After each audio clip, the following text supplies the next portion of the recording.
Deciding whether to take honors versus AP classes in your high school career is an important decision for all students. How do you decide what classes are the right classes for you? Does the rigor of the class impact how colleges are going to view your transcript?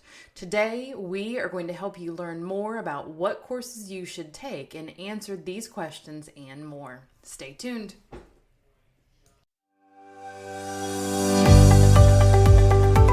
Hey there, I'm Courtney and I'm the founder of Confused to College Ready. With over 15 years experience as a mental health therapist turned school counselor, I am bringing my experience and expertise to help you navigate the college search experience. My goal is to serve students and their families and unlock the secrets to college searching. Stay tuned.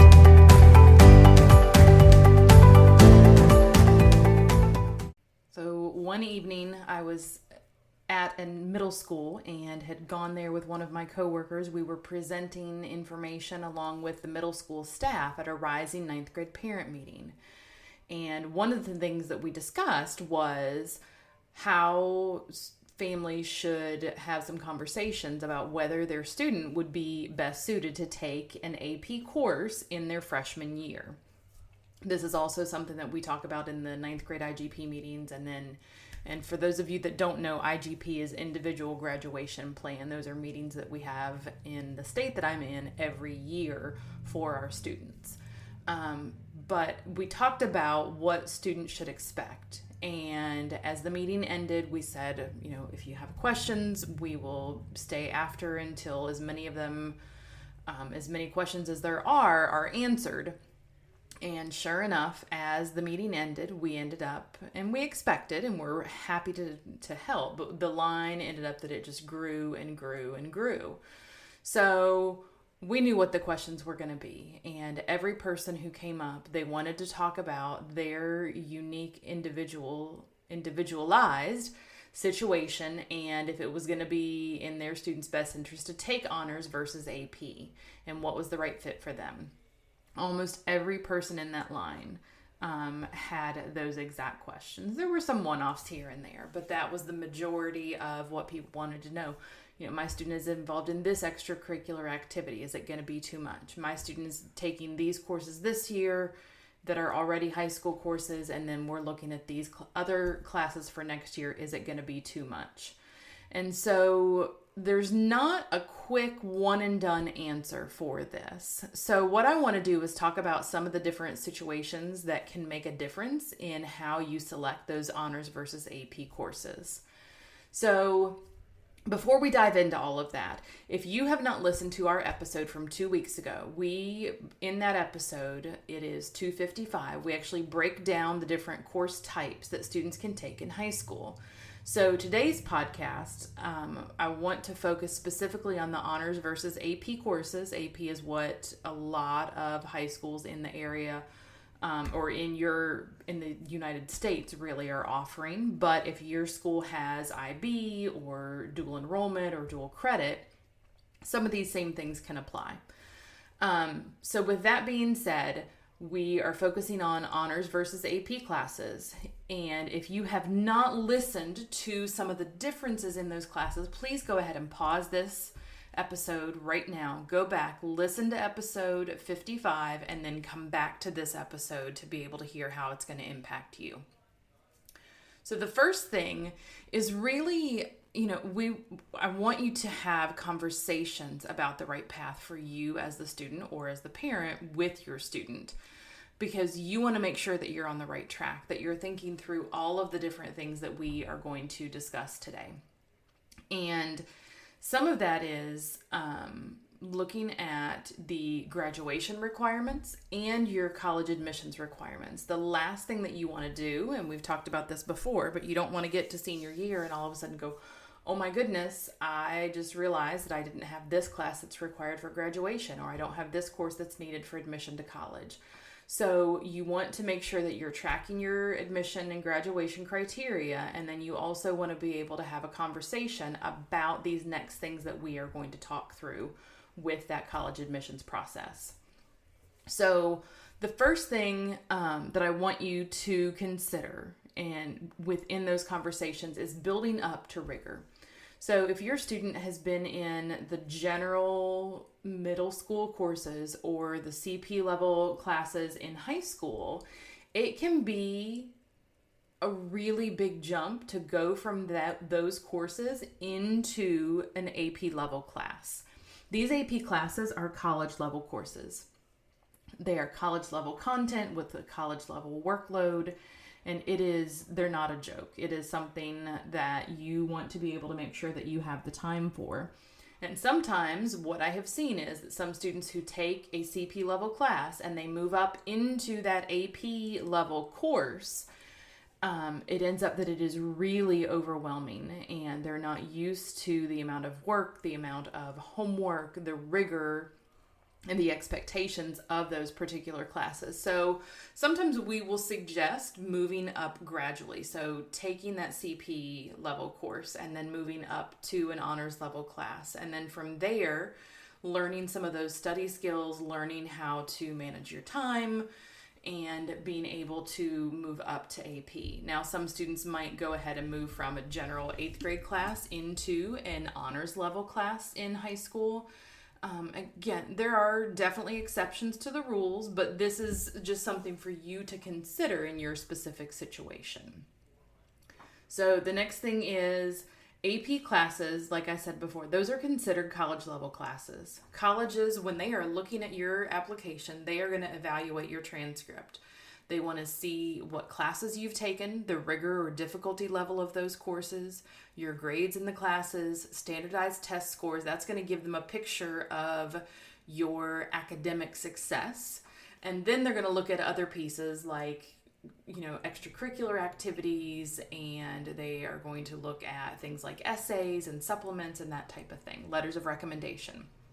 But one of the big things they're looking at is definitely going to be those courses and the level of classes that you have taken.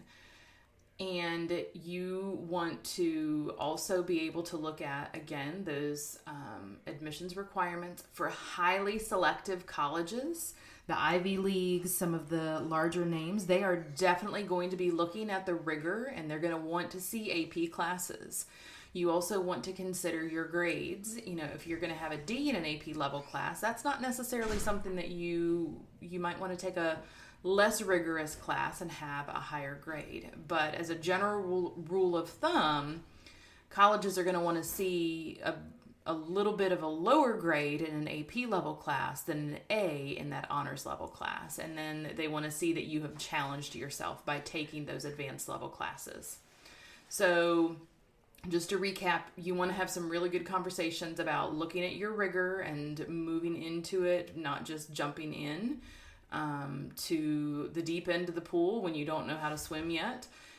You want to remember that those AP classes are considered college level courses. And then the next thing is you want to consider your interest in the subject, other things that you're involved with, and your bandwidth to be able to handle the workload in that AP level class. If you are taking multiple AP courses, if you are an athlete or you're involved in an extracurricular activity with the fine arts or a club or whatever it might be, and it takes a lot of your time outside of the school day, you need to be able to consider, is that the right time for me am I going to have the bandwidth? Am I going to have the time to be able to focus on this class and put in the effort that I need to in order to give my best work? Now, the other thing is you really should consider your interest level in a particular course. Let's say that you are interested in something like business or going into IT or something with computers, but your school, you find out that there's a 1-semester class and they offer AP music theory. Now, this is a college level music class. If you don't know anything about music composition, how to read music, how to write music, chord progressions, and all of those different things, and it isn't something you think that you're going to enjoy, that might not be the best class for you to take as an AP level class, because you will end up spending a lot of your time looking into how to use the music the software, how you're writing music, and all of the theory. So it might be better for you to see if there's a different class that you could look into. You want to have some type of interest in the content and have it be something that, rather than a semester of being miserable and not enjoying anything at all, that it's something that you will have some enjoyment with. Another thing to consider with your interest in it is if your high school has multiple AP courses, you might need to choose those that you are most interested in.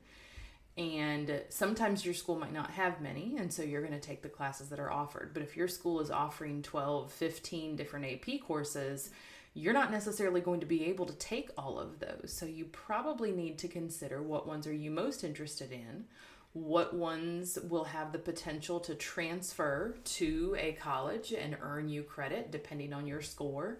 And that's something that you can find more information about on the college websites. You can look at, you can even just do a Google search of, whatever the college name is and AP scores, and see how those translate over at that particular school.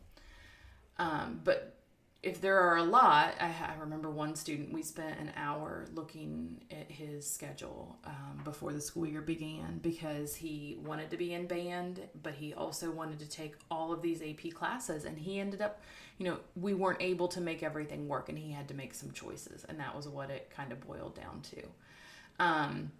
All right, so let's say that you've made that choice to take an AP class. How do you prepare?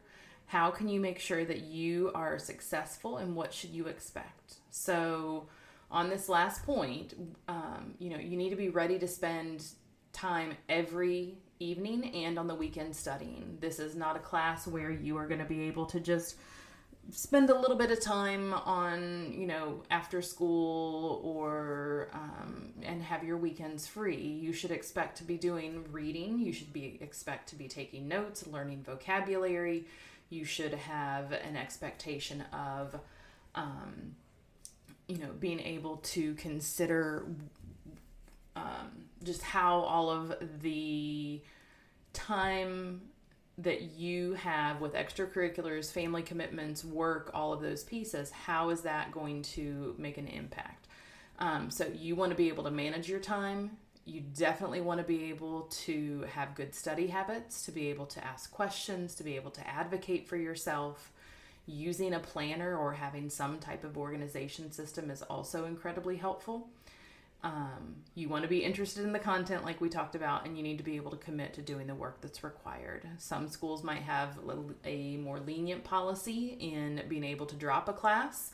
Other schools might have a policy that once you have requested a course and you are enrolled in it, then it doesn't matter, you are in that class. And so being aware of that is also helpful.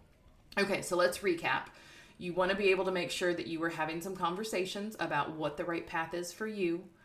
You want to consider building up to taking some of those classes that are more rigorous and figuring out what the right path is for you. Do you want to go from a CP level class directly to AP, or is it better to look at CP, honors, and then the AP level class? The next thing is looking at, remembering that those AP classes, that's considered a college level class, and your scores can earn you potential college credit, but your grade is something that colleges are going to be looking at. The next thing was, remember to consider your interest in the subject and your extracurricular activities. And then the last thing was just making sure that you are well prepared. If this has been helpful today, and I hope that it has, please share this podcast with others so that they can learn more. Additionally, if you all have any interest in doing more of a deep dive for your individual situation and learning more specifically about what is the right path for you, and you want to talk about your 4-year plan, you want to talk about your courses, please send me an email at admin@confusedtoready.com, and I would be happy to talk with you about getting a time set up and just looking at your specific schedule and what is going to be the best fit for you. And I hope that you have a fantastic week. Until next time, take care. Bye-bye. Thank you so much for listening to our podcast. Please subscribe so you don't miss any future episodes.